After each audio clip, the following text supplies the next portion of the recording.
देखो, पहले के लोगों के दुख का कारण क्या क्या होते थे। महाराज युधिष्ठिर ने पूछा, क्या तुमने बिना कारण किसी महिला का अपमान किया है, इसलिए रो रहे हो? हाँ। अर्जुन उसका जवाब नहीं दिए। दूसरा प्रश्न पूछा, क्या तुमने कभी किसी अपने मित्र को धोखा दिया है, इसलिए रो रहे हो? तब भी अर्जुन नहीं बोले।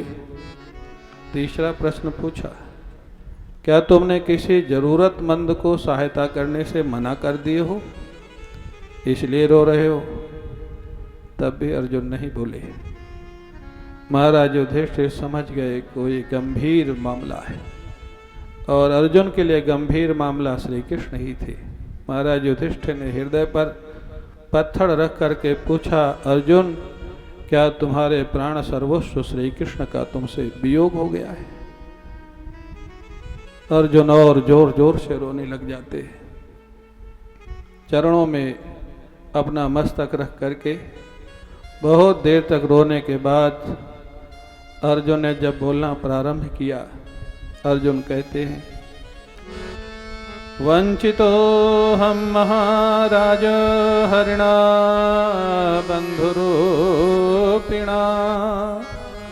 तेन मे पहृतं तेजो देव विस्मापनं महत।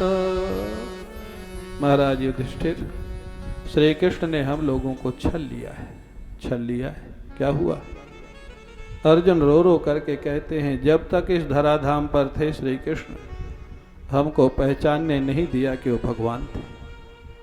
हमारे साथ ऐसी ऐसी लीलाएं करते रहे। द्रौपदी स्वयंवर से लेकर के महाभारत तक क्या नहीं किया हमारे लिए।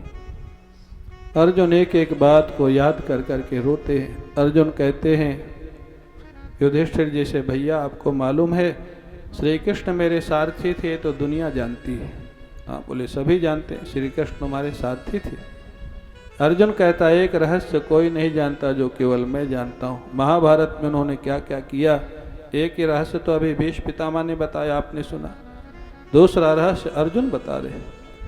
अर्जुन कहते हैं, भैया रथ तो चलाते ही थे, लेकिन मेरे रथ के घोड़े कभी दौड़ते दौड़ते अगर थक जाते थे, श्री कृष्ण उतर करके मेरे घोड़ों की मालिश भी करते थे और वापस रथ को चलाते थे। कौन करेगा? किस धर्म का ठाकुर ऐसी सेवा अपने भक्त की कर सकता है? केवल भक्त की सेवा नहीं, भक्त के रथ के घोड़ों की सेवा, ये श्री कृष्ण है। ये हमारे सनातन धर्म के भगवान है। जो उनकी भक्ति न करे तो आदमी दुखी हो तो उसका कारण वही है। हाँ, अर्जुन के आंखों से आंसू रुक नहीं रहे। ऐसे हमारे ठाकुर श्याम सुंदर आज हमको छोड़ करके धराधाम से अपने स्थान को, गोलोक को चले गए। महाराज युधिष्ठिर ने जब सुना गंभीर हो गए। भगवान ने धराधाम छोड़ दिया तो हम रह करके क्या करेंगे?